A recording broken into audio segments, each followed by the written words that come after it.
La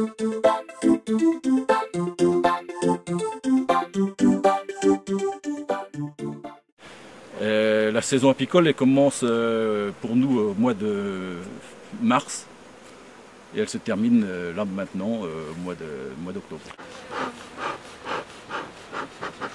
Et là, donc je vais transvaser, mettre dans cette ruchette tous les cadres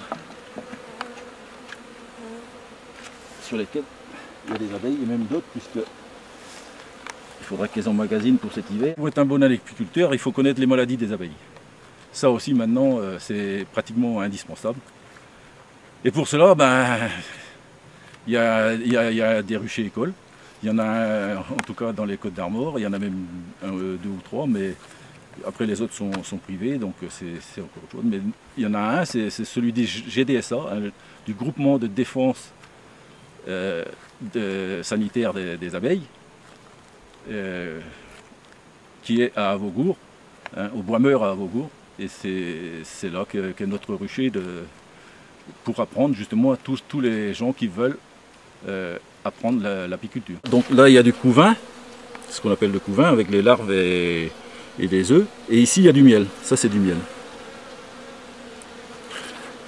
Et ce qu'on voit là, ici là, c'est du pollen. Ça c'est du pollen pour faire de la bouillie pour les larves et de la gelée royale pour la reine. Parce que c'est avec le pollen qu'elles font aussi de la gelée royale. Alors la reine, la voilà. Vous voyez, elle est marquée là, elle a un point blanc.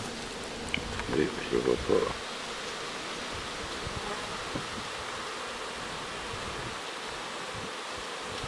Ah oui. Donc en hiver, elles hivernent en général sur 15 à 20 000 abeilles.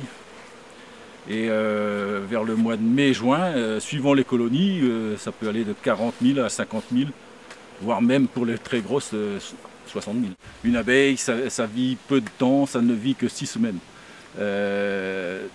Qu'une reine peut vivre entre 4 et 5 ans. L'œuf est pondu, il faut savoir que vous aurez une ouvrière 21 jours après. Les mâles, c'est 24 jours, et pour les reines, c'est 16 jours. 16 jours après la ponte de l'œuf. Alors la reine, elle est nourrie uniquement à la gelée royale. À partir du moment où la larve naît, elle n'a que de la gelée royale jusqu'à la mort de la reine. Et une abeille, elle naît, elle va passer par tous les métiers. Elle va être d'abord nourrice, elle va être aussi, comment dirais-je, nettoyeuse.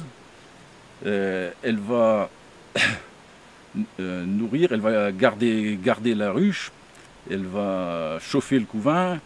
Vous voyez, mais une abeille, une ouvrière va passer par tous les stades avant d'aller butiner. Et sa dernière mission, c'est d'aller butiner. Et ce qu'elle fait à peu près pendant 15 jours. Et après, elle meurt.